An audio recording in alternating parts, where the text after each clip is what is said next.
Hello, everyone. Welcome to the Franchise Empire newsletter, where we break down some interesting franchise opportunities. We will go over today over a strong resale for only $125,000. We will talk about opening up a smoothie shop franchise, which I think you'll find very interesting. I believe it's Tropical Smoothie that we're Smoothie King. We already did Tropical Smoothie last week.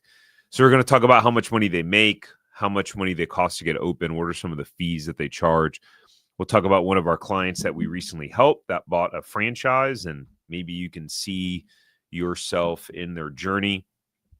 And then we'll share some recent content and training videos that we put out around buying a franchise and some other opportunities. Before we jump in, I'll go ahead and make sure that we play this required thing. All right. If you're new here, my name is Tarek Johnson. I'm the CEO and founder of Franchise Empire. And every week we send out this newsletter via email. So if you want to get that, then I can switch something up here so that you can see that at the bottom. franchiseempire.com/newsletter. Go there and you can get this in your inbox every Sunday morning, and you will not need to wait for this live stream. You can just read it at your own leisure. And typically, Mark is here, our head of brokerage, is typically here with me, but he is tending to some other items today. So you got me. All right, so let's dive into this. Okay, featured resale. So again, we keep the resales confidential. If you're interested in a specific one, then we can, of course, share the name with you privately, not publicly. But this one is in Massachusetts, and this is in the home services space. The asking price is $125,000. The gross revenue for the prior year, $746,000, and the SDE, $41,895. So seller's discretionary earnings, if you're not familiar with that, basically the total financial benefit that the owner gets for the business overall. And this business has been around since 2015. So look, it's got a cheap, my feedback on this overall, it's got a cheap asking price, $125,000. Typically, the asking price is a multiple of the profit that the business is making. You can see here, the business is not making much money in terms of profit, with SDE of $41,895. And the business has been around since 2015. So if I was someone in this area in Massachusetts and thought, this looks interesting to me, I'd want to know. I'd want to dig into the financials. I want to see what the business is spending money on to do $746,000 in sales, but only basically $42,000 in owner's benefit. That's, basically 5% margin. So I'd want to know the story here. You never know. With resales, there are basically two different types. You've got, and I got this from Chris on our team, one of our franchise brokers. He calls them either dogs or diamonds.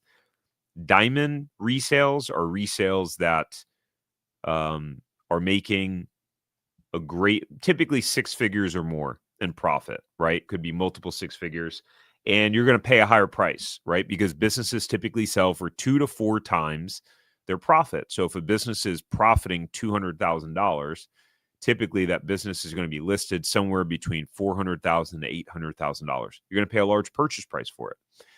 And that would be, let's call it a diamond. And sometimes you can have diamonds that are profiting a significant amount of money. You can have diamonds that are, I was looking at a resale the other day that's in our portfolio, and it was showing $1.5 million a year in earnings for the owner. So, and as you can imagine, that business was priced at over $4 million because of it. But then you got dogs. Dogs are opportunities that are either businesses that are losing money, or that are pretty much break even, or, just not making much money at all. And, with the right due diligence and kind of understanding what's going on in that business, you could have the opportunity to turn it around. And it's kind of like a dog is basically like rehabbing a real estate. It's like rehabbing a real estate house, where someone buys something that is very cheap, but it needs a good amount of work. You're going to need to put some money into it. When you start opening up walls, you may find things that you weren't expecting. But then people that take on that risk, put the money in, and then go relist it, can often make a pretty nice profit. So that's the way that I think about dogs in terms of resales.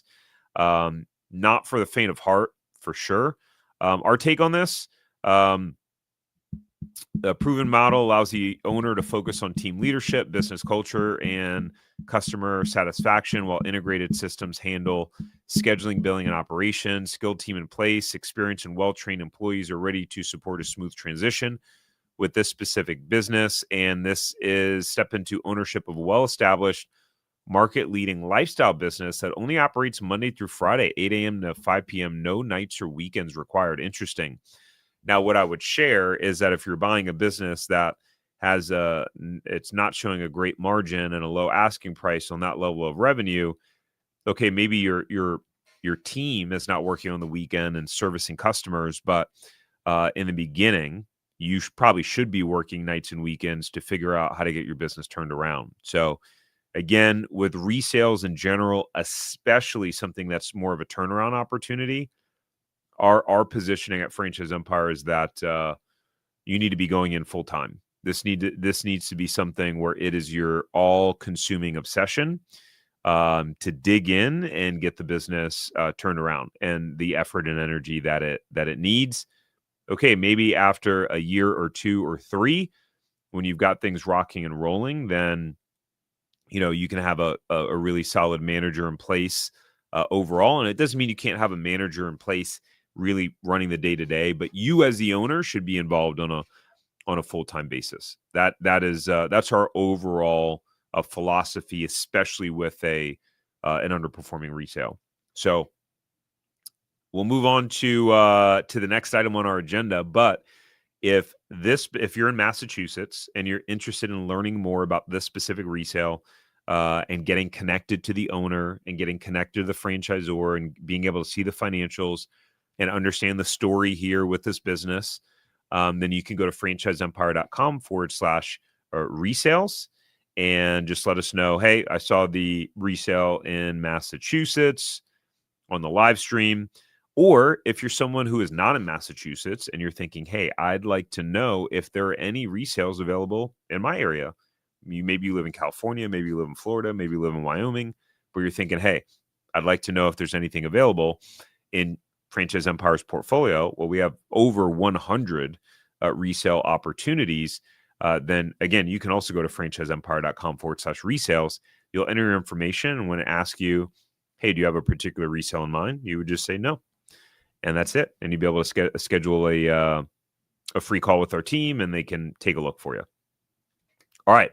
By the way, if you guys have any questions throughout this, drop any questions you have as a comment, and I'll make sure to answer those at the end of this video, at the end of the live stream. Let's keep it rock and roll and move on. What? Nailed it. New franchise owners. So every week, we want to celebrate the new owners, the new entrepreneurs that Franchise Empire has helped. And we're at the point where every week we have typically multiple people a week that are becoming an owner, of a franchise, whether resale or new territory. And we like to scream it from the rooftops and share the journey. Number one, because at the end of the day, one of our core values is always putting our clients first. So everything we do is with the success in mind of our clients, as Mark would call them, candidates. And so that's the most important thing. So when they win and achieve their goals, we want to share it because that's what's most important. Number two is that some of you may read these or hear these and really kind of see yourself or experience yourself in someone else's journey or story. and maybe you can relate to them. And maybe it finally gives you the push or the courage or the motivation or the drive to go, hey, you know what? This is something that I want to pursue. Or if Jonathan can do it, then I can do it too. Or maybe it finally gets you off the fence of actually saying, hey, this is not the route that I want to go. I think choosing definitively, no, I don't want to do this, or yes, I do, are both equally as powerful. It's when you get stuck in the middle ground of just being indecisive. That's where the pain really, that's where people get in trouble, is just kind of lingering. So let's talk about Jonathan. Jonathan built a successful career in corporate marketing, helping Fortune 500 companies craft powerful, recognizable brands. But behind the scenes, he was dreaming of something different, something with purpose, ownership, and a lasting impact. He didn't want to go out helping Fortune 500 companies anymore. He wanted to utilize his years of experience and expertise to benefit him and build something that he was an owner of. And so that's when he and his wife reached out to us at Franchise Empire. Our team then made sure that we would be able to assist and help him, and then got him connected to Chris on our team. Chris is a franchise broker on our team who has been a franchisor, launched a franchise brand. And through our guided process, Chris was able to help Jonathan explore franchise opportunities that align with his values, skill sets, and long-term goals. Jonathan wanted a business rooted in service, one that would allow him to give back to his community and create real change. And just to tell you about our brokerage process overall, so what we do is we used a combination of, it's an art, excuse me, it's an art and a science. Let's talk about the science part first. Well, number one, every candidate that we work with prior to their first meeting with our brokerage team, complete, number one, a net worth assessment. It's just breaking down how you have your assets allocated and your financial resources. Why is this important? Well, because you may want to open X, Y, and Z franchise that, let's say, it costs $700,000 to get open, but if your finances show that you can afford a franchise that costs $300,000 to get open, well, that's important. Understanding your current financial situation as well as financial goals helps to align you with franchises that match those goals and that don't put you in a tight position financially. If you're buying a franchise, it should be because you're in a position to be able to do that, right? So that's the science part of the financial side of things. And then number two is a behavioral assessment that is specific to understanding what sort of franchises are the right fit for you based on your behavioral wiring and your behavioral DNA. We all have different DNA of how we behave, how we think, what our skill sets are. And so we use an assessment for that. And so we may know after that assessment, like, okay, hey, Jonathan needs to stay away from this whole bunch of franchises. And this group here are actually well suited for Jonathan's skill sets and personalities. And so that we pay for that assessment for our clients on our candidates' behalfs. That's the science part of it.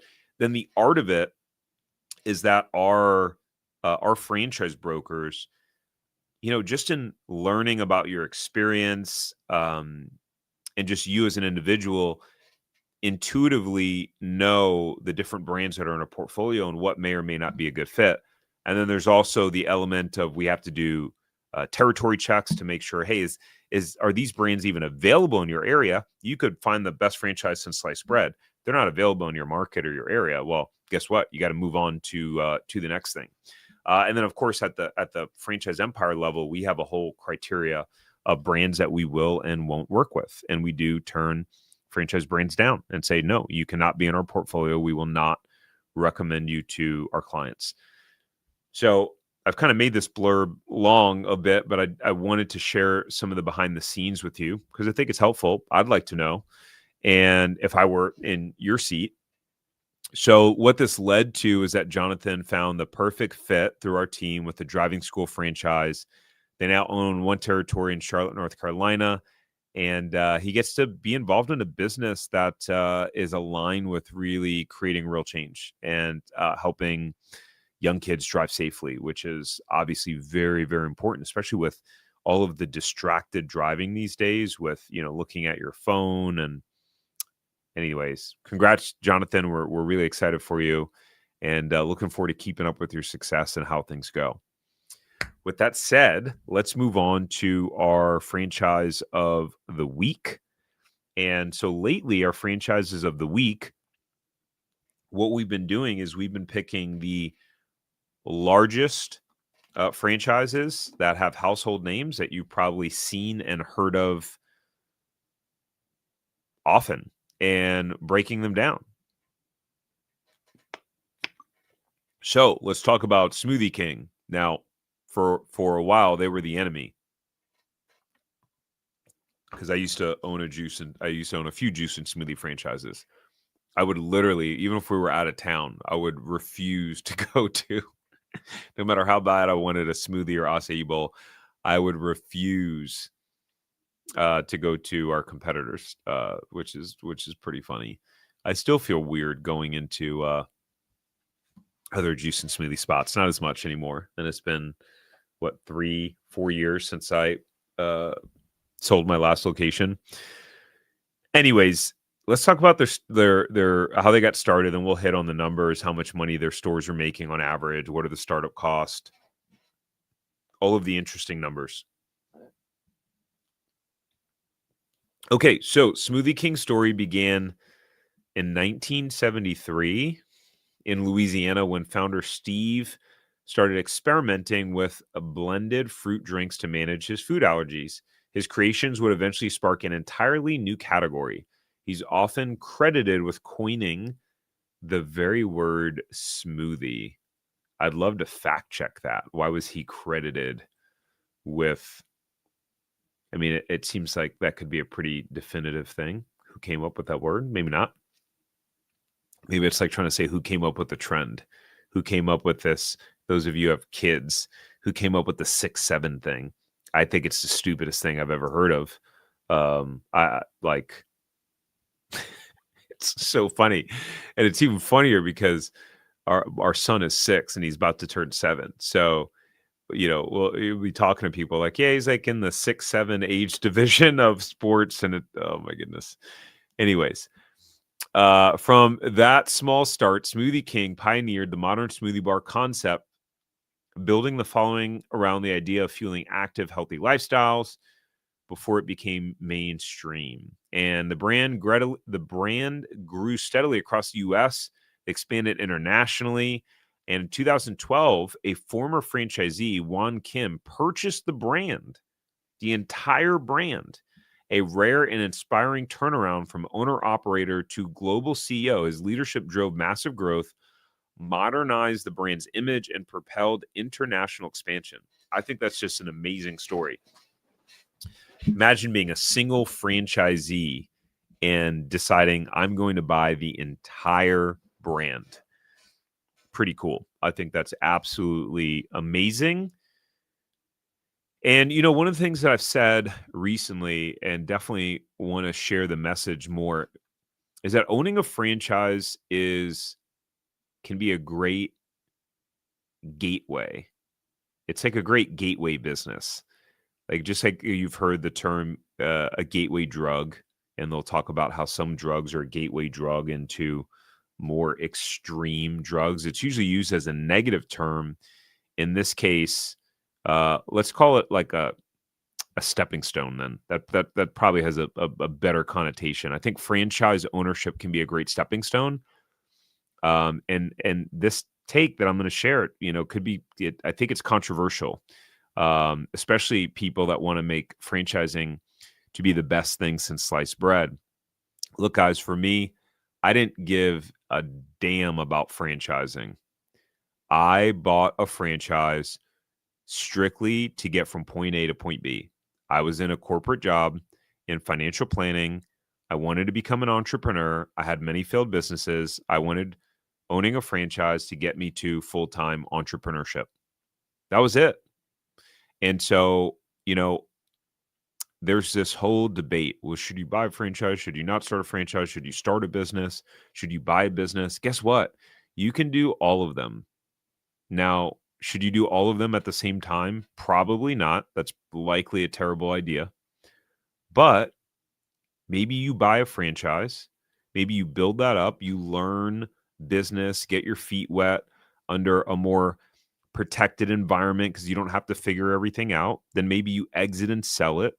Maybe you don't. Maybe you just become great at running your business and you have a manager that's in place and you set it up, and then maybe you start another business. Maybe you buy your franchisor. Maybe you wind up buying one of your neighboring franchisees out. So I think that franchising is an incredible stepping stone business where I've seen so many people who have started out as a franchisee, and that led to bigger and better things in terms of entrepreneurship for them. I know that was it for me. I mean, my dream had always been to run an online business. I wanted to run an online business where I can inspire and help millions of people. That's what we're able to do at Franchise Empire today, especially through a content channel. So the fact that this guy was a franchisee and then bought his entire brand, hopefully that's inspiring to you in terms of what's possible. And so today, Smoothie King, which is headquartered in Dallas, serves as the official smoothie partner of the Dallas Cowgirls and operates 1,201 total locations, 1,149 franchise, and 52 company owned. Even though my team is playing terrible, I cannot stand the Cowboys. I'm a Commanders fan. I grew up in Northern Virginia. And I'm not a bandwagoner, so I will proudly state that I'm a Commanders fan, even when we are 3-8 this season, although we did make it to the NFC Championship last year, and I will always call them the Dallas Cowgirls. So for that alone, I probably am going to continue to boycott Smoothie King just because they're smoothie partner of the Dallas Cowgirls. But having that many corporate locations allows the brand to test new systems, products, and technology before rolling them out to franchisees. This is very unique, by the way.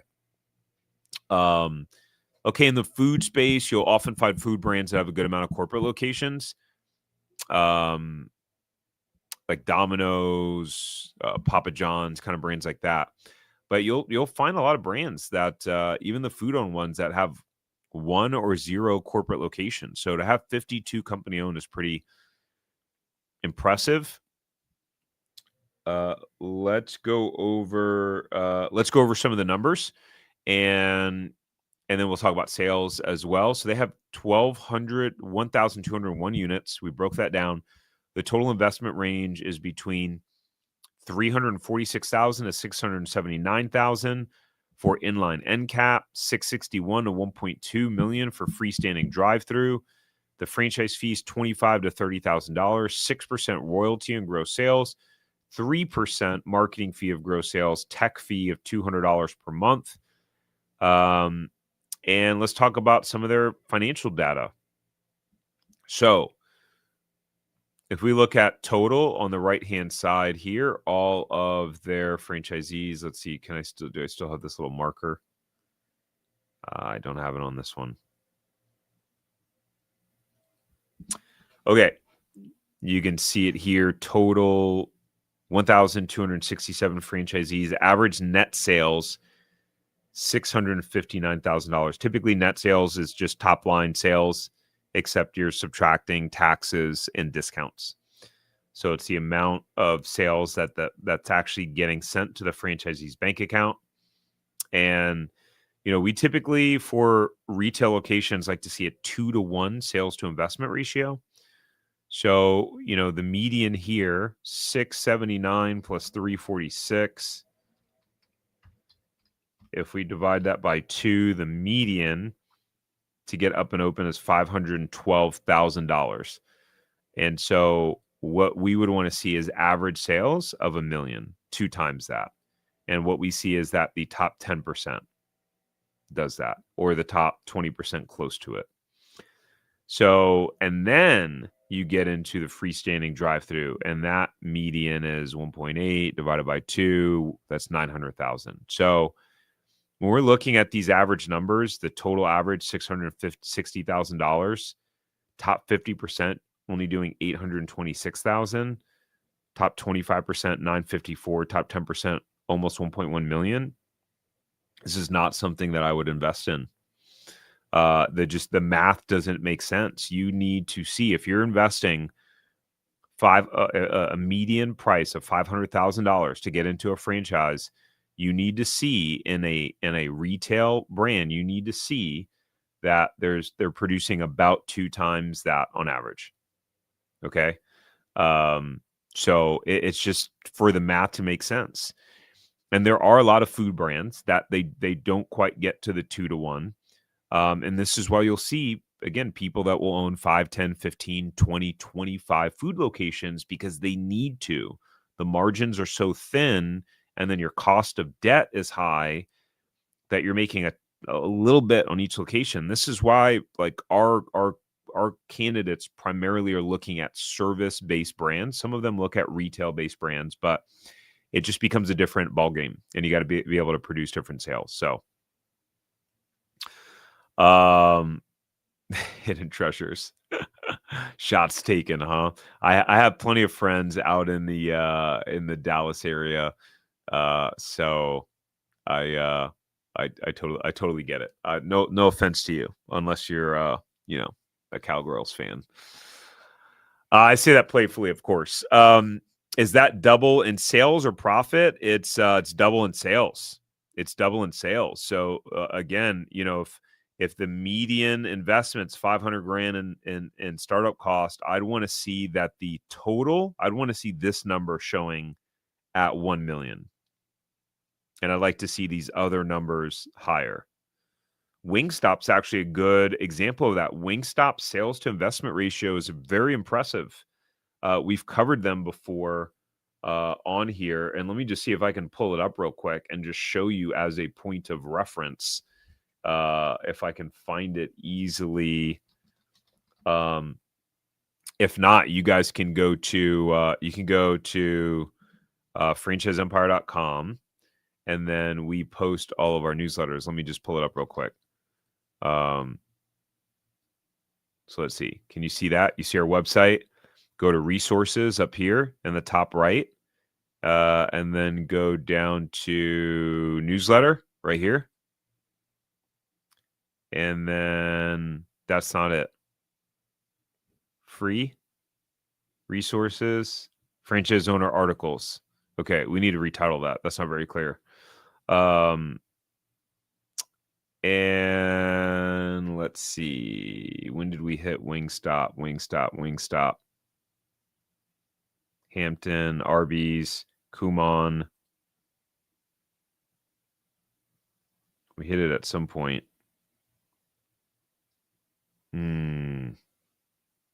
It might have been a lot longer than I thought, or I'm gonna have to check with the team and figure out where the Wingstop one is. I think it might have been a while ago. I might have missed it too. Anyways, we'll figure it out. I'll come back to the video when I find it and drop a link in the comments. But yeah, 2 to 1 sales to investment ratio, and for service brands, 3 to 1. 3 to 1 for service brands. And there you could have it's a general rule of thumb. I mean, the best thing you could do is franchisee validation, talking to franchise owners, a bunch of franchise owners that own those businesses and understand the financials from their perspective. There could be something unique where the cost of goods is extremely low in a particular business.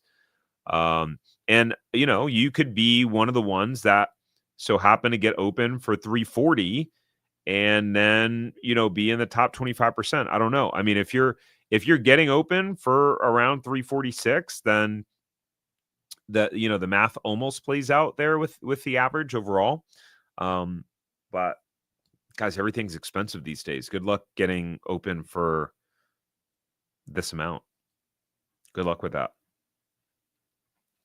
So that's it in terms of Smoothie King. That's not all that we have for you guys.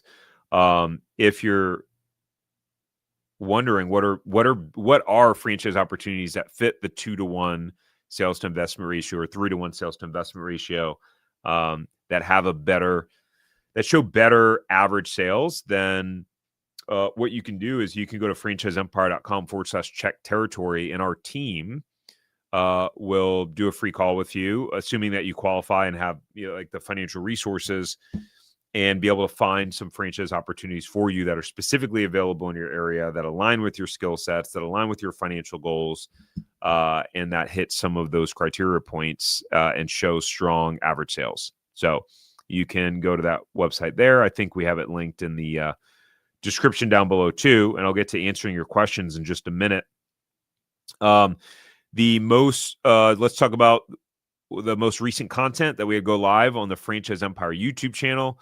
Conversation that could save you $300,000. So these are questions to ask before buying a franchise, and what helps people to make good franchise buying decisions and avoid making mistakes. The second one is we covered Dunkin' Donuts.